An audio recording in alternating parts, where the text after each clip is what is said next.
Bonjour tout le monde, ceci est ma 15e vidéo en astrophysique. D'autre part, je dois suivre un texte pour ne pas oublier des détails importants et faire la meilleure vidéo possible, puis respecter sa structure.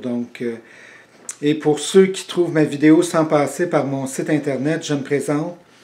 Mon nom de scientifique multidisciplinaire et autodidacte est Gilles Lauzon Urtubise et je suis propriétaire du site firsthumanmultiintelligence.com. Donc, comme vous le savez, le titre de ma vidéo est 4e de 7 technologies gravitationnelles extraterrestres. Cette 4e technologie de 7 technologies gravitationnelles extraterrestres est une technologie qui consiste à maintenir une petite navette spatiale à 2 passagers et à n'importe quelle hauteur ou à une hauteur choisie par eux au-dessus de la surface de la Terre, par exemple. Comme on voit dans beaucoup de photos et qui restent immobiles. Donc. Par ailleurs, les extraterrestres sont des êtres humains semblables à nous, mais avec des technologies qui sont supérieures aux nôtres.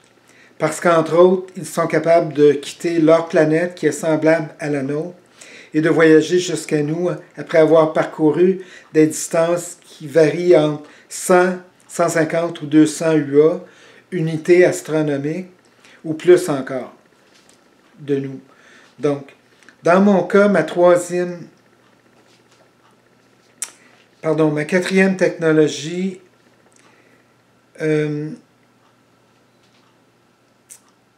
j'ai pas réussi à l'inventer, j'ai pas réussi à y penser. En fait, je l'ai découvert dans un reportage là, entre autres de OVNI, une affaire d'État. Donc, par contre, mais j'ai pas réussi à l'inventer avant d'en prendre connaissance dans cette vidéo-là. Mais je pense être capable de travailler, de produire beaucoup d'idées pour réussir à la produire, mais une fois que mon vaisseau de première génération sera construit, pas avant. Donc, et par contre, dans le cas des extraterrestres ou des êtres humains qui sont semblables à nous, je sais qu'ils ont réussi à la produire parce qu'ils l'utilisent. Mais c'est jusqu'à preuve du contraire, grâce à la production de programmes informatiques qui sont capables de produire de l'intelligence artificielle d'un niveau qui est extrêmement élevé. Et grâce à de puissants ordinateurs qui sont capables de produire ce type d'intelligence artificielle qui est d'un niveau qui est extrêmement élevé. Par ailleurs, lorsqu'il est nécessaire pour les extraterrestres de maintenir leur petite navette spatiale extraterrestre à 2 passagers et à n'importe quelle hauteur ou à une hauteur choisie au-dessus de la surface de la Terre, par exemple, ils n'ont qu'à activer la 4e technologie gravitationnelle extraterrestre. Et comme preuve de ça, il existe beaucoup de rapports à travers le monde qui sont des photos, des vidéos et des témoignages. Donc, c'est impossible logiquement de douter en leur existence. Puis quand on en connaît autant que moi, en astrophysique, ben, il y a tellement d'évidence que ça devient impossible pour vouloir rejeter leur existence. C'est tout à fait illogique. Donc. Actuellement, j'ai plusieurs idées pour produire la 4e technologie extraterrestre, mais je pourrais expérimenter toutes ces idées seulement après la construction de mon vaisseau spatial extraordinaire d'une première génération.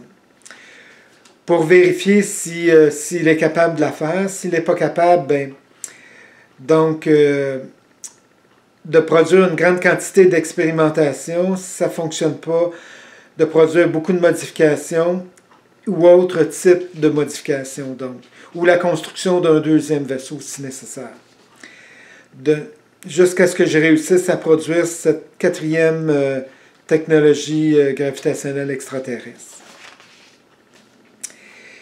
Et donc, les premières expérimentations, ça va être à partir de mon appareil exceptionnel que je suis certain qu'il est capable de produire ma technologie de base de la première génération.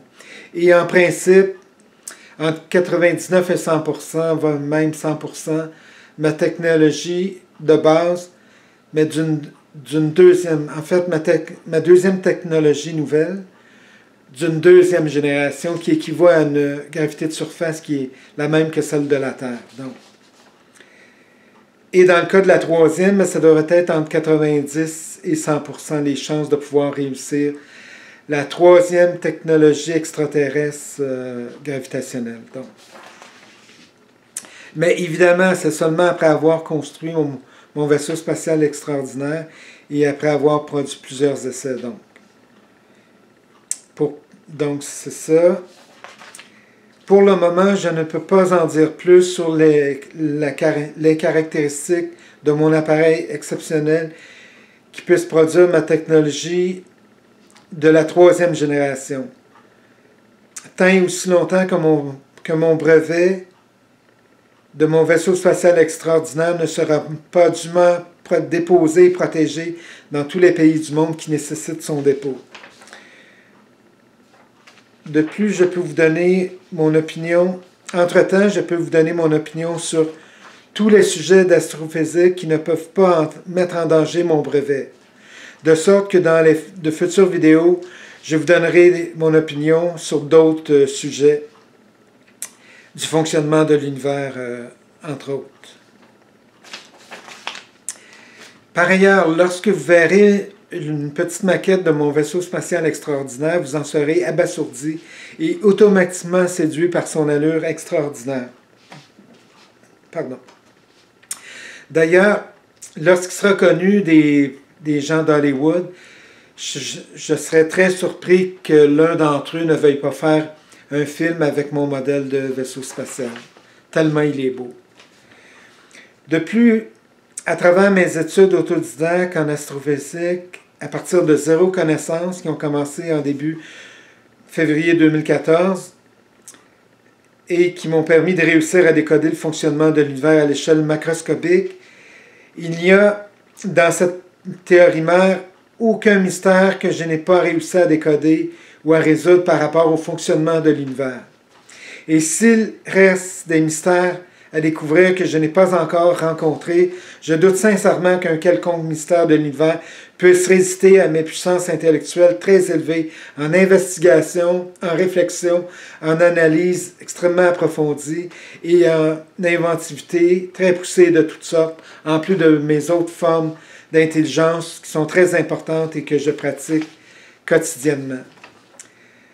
Parce que jusqu'à présent, j'ai toujours réussi à décoder ou à résoudre tous les mystères que j'ai rencontrés, ou minimalement, pour une petite quantité d'entre eux, à fournir au moins une explication satisfaisante ou plus.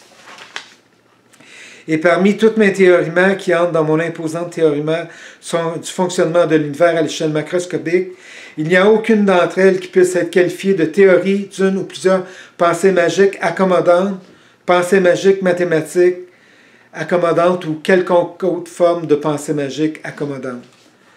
Parce que toutes mes théories sont basées sur une ou plusieurs relations de cause physique à effet physique et rien d'autre.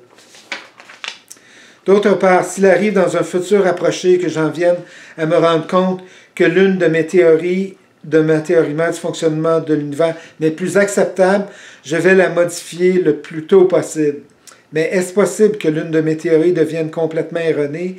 Cela est impossible. Par contre, dans le pire des cas, je devrais simplement y apporter une légère modification ou quelques légères modifications.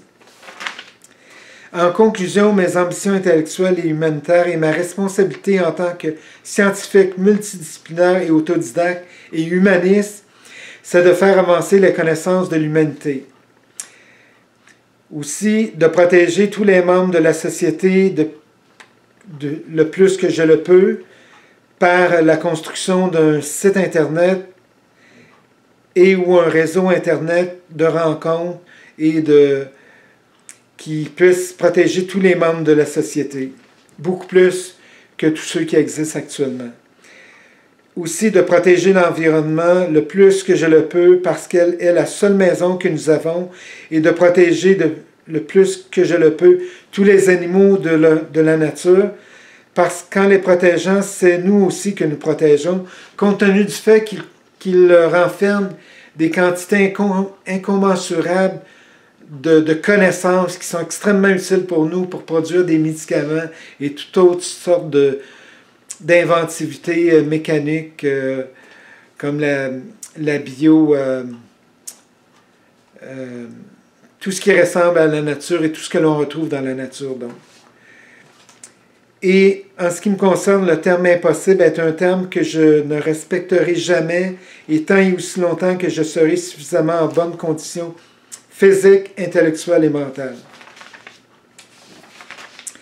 Donc, merci d'avoir vu ma vidéo et bienvenue à ma prochaine vidéo qui va révéler mon opinion par rapport à un autre sujet et d'autres sujets de l'univers. Donc, merci et au revoir.